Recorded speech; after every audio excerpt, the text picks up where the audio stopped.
color. The continuing story of Peyton Place.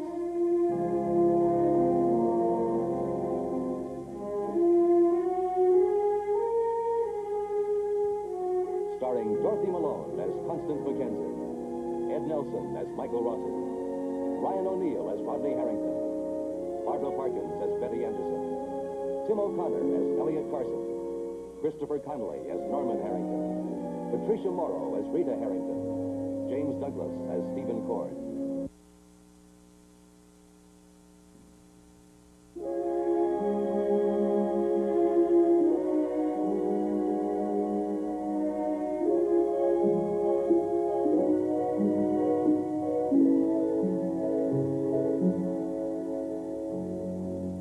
This is Martin Peyton's Boston residence. Here, Stephen Cord spent most of his childhood. Here, he learned to hate. And here he has returned to enter now as he did then by the back door, reserved for delivery men, servants, and the children's servants.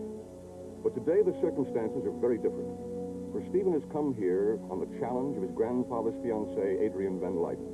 There are two important facts, however, known to Adrienne, but not to Stephen. That the rendezvous was the brainchild of Martin Peyton, and that the old man, by playing skillfully on the jealousy of Stephen's wife, Betty, has virtually ensured her following them to Boston. Adrienne?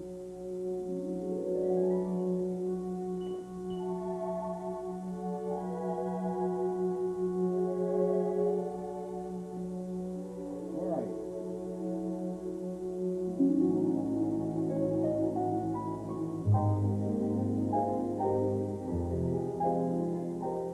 So you came after all.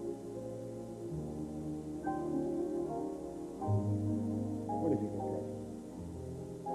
I found it in a chest in the master bedroom. It was your grandmother.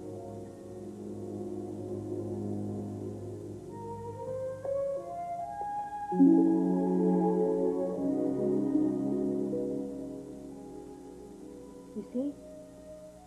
The old-fashioned bride. Hardly. It's much nicer than the one I fitted this morning. I wish I could wear it when I take her place.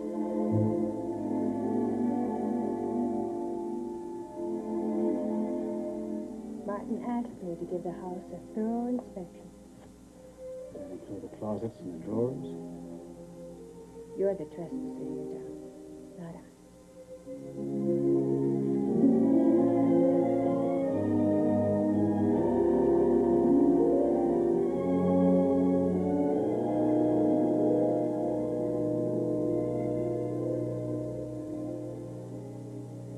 I was told that your wife had given written instructions to the servants about how to close this house properly for the summer. But everything is dust and moths. Keep my wife out of this. I'd like that very much. For all I care, this whole infernal house can fall down. Preferably over your grandfather's head. I keep wondering what it would be like living here.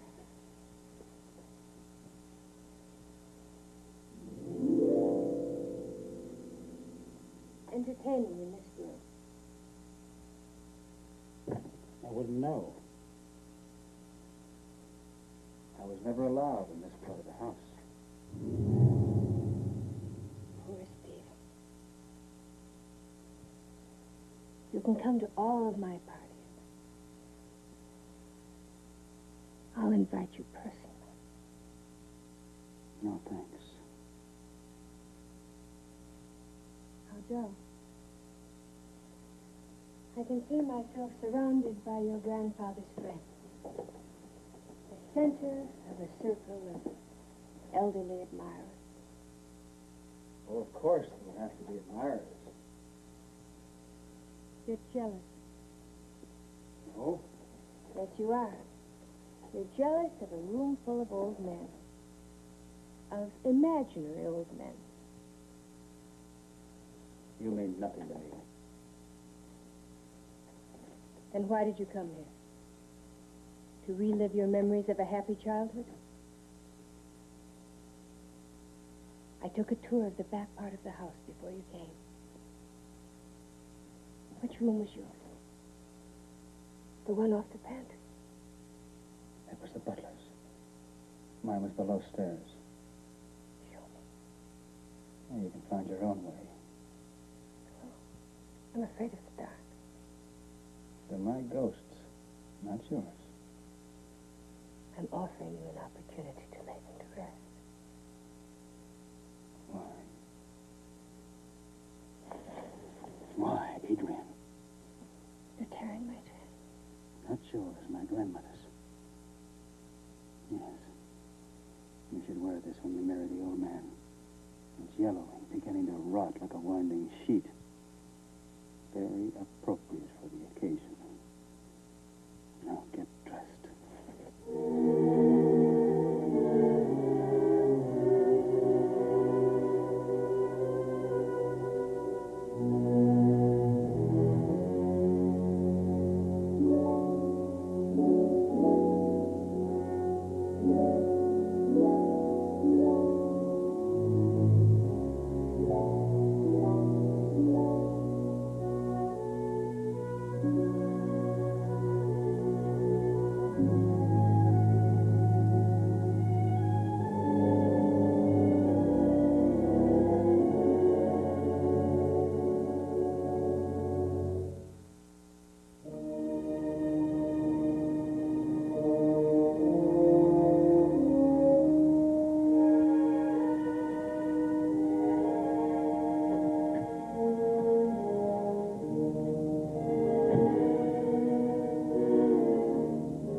I'm all right.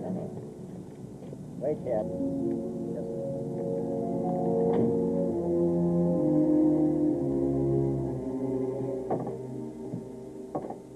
What a place. Slumming? I didn't know whether you'd accept an invitation to the house.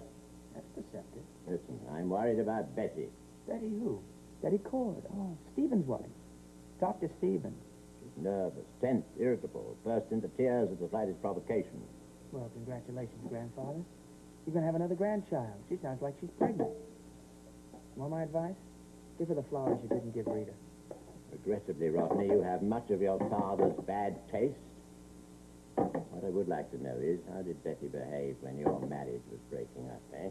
Tense, nervous, and irritable, and burst into tears at the slightest provocation. Next question? What do you suggest we do about her?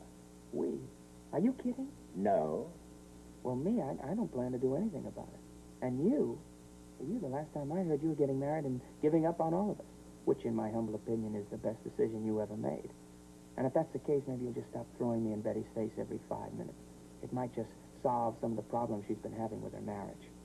So you think we ought to leave her alone, despite our love and affection for her?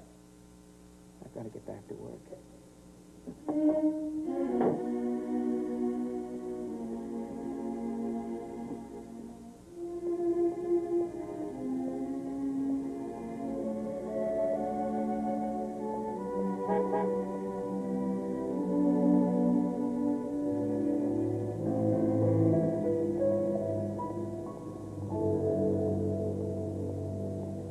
Rita, haven't seen you for a long time.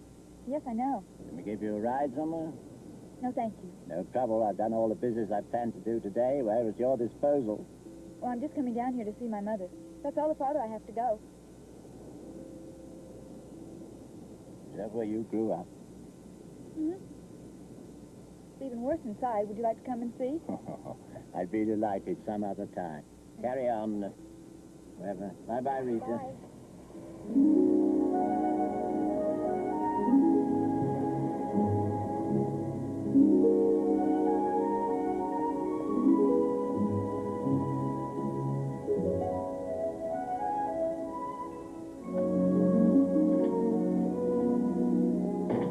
Hey, you get up on the wrong side of the bed? What's for lunch? Turnips and cabbage. In other words, get out. With a face like that, don't tell me you come bringing tidings of comfort and joy. You're not in the mood for anything else. I'm in the mood for good jokes. Heard any? Yeah, I heard a really hysterical one. Once upon a time, there were two people who hated each other, and each wanted me to hate the other one. What is this supposed to prove? Wait a minute, you haven't heard the punchline. One of them happens to be my mother, the other happens to be my father. Isn't that hilarious? You're way out of line, honey. The only good joke I've heard lately. It isn't like you to be cruel. Don't ask me to hate him anymore, Mom. I can't. Any more than I can hate you just because he wants me to. I just don't want you to have anything to do with him. That's worse than hating him. He's going to hurt you. That's the only reason. How can he hurt me? I don't know, but he can, and he will. Oh, Mom, please. I'm telling you. I know you're telling me. I'm sick of your telling me. All right, sit down. I'll make you a sandwich. Now I have to go home. But I just want you to know that I don't like being in between you two. I don't know what went wrong with your marriage, and I don't want to know. I don't care who was right or who was wrong. You're my mother, and he's my father. Can't we just leave it at that? Come on, honey. Let me take you out.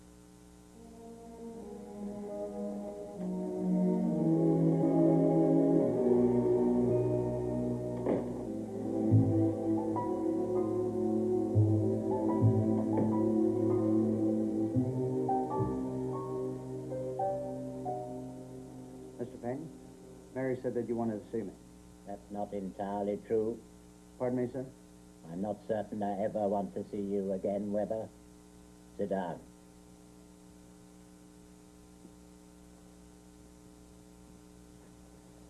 Anything you'd like to say to me? I guess I made you mad somehow, for a change. You mind telling me what the charges are this time? You've got a sharp tongue. I don't like it. I've got a right to know what I'm being accused of, haven't I? Yes, I'm well aware you've had experience with the law. What's this all Sit about? down. Weber, what do you see when you look at me? Well, what do you mean? Tell me what you see. Well, I don't know. I don't know what you An mean. old man? Oh, yeah. Stupid old man? No, sir. Good.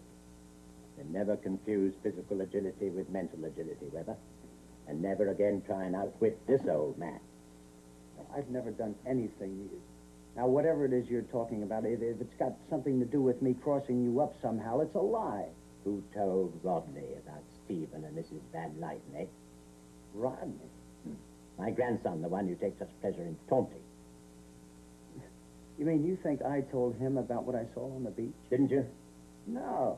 I told you and Mrs. Cord. That's it, honest. Honest is hardly a word that goes with your face, Weber. Well, I can't help my face, and I can't help my past. As all as I know is ever since you took me in here, I played it straight with you all the way. I didn't take you in. I gave you a job. Told you what should be expected of you. Told you what you could expect of me. I gave you specific instructions to keep what you witnessed within these four walls. Well, whoever told you this now, Mr. Payton, they're trying to nail me. Now, who was it? That doesn't matter. Well, it does matter. It matters to me. Now, somebody's messing around with the best thing I've ever had in my life, and I want to know who it was. Was it Rodney? Well, I've got a right to know. Don't talk to me about rights. Well, you're accusing me. I'm convicting you. Don't give me the axe, you know? The only toehold I've ever had in this whole stinking world is my uniform, and I wouldn't do anything to get it torn off my back. I have your word for that. You want more? Ask. Anything, you name it, it's done. But you've got to believe me. I mean, give me a chance to prove myself, to prove to you that I'm telling you the truth, that's all. All right, Weber, it's forgotten. I can't buy it that way. I've got to prove it to you. You have...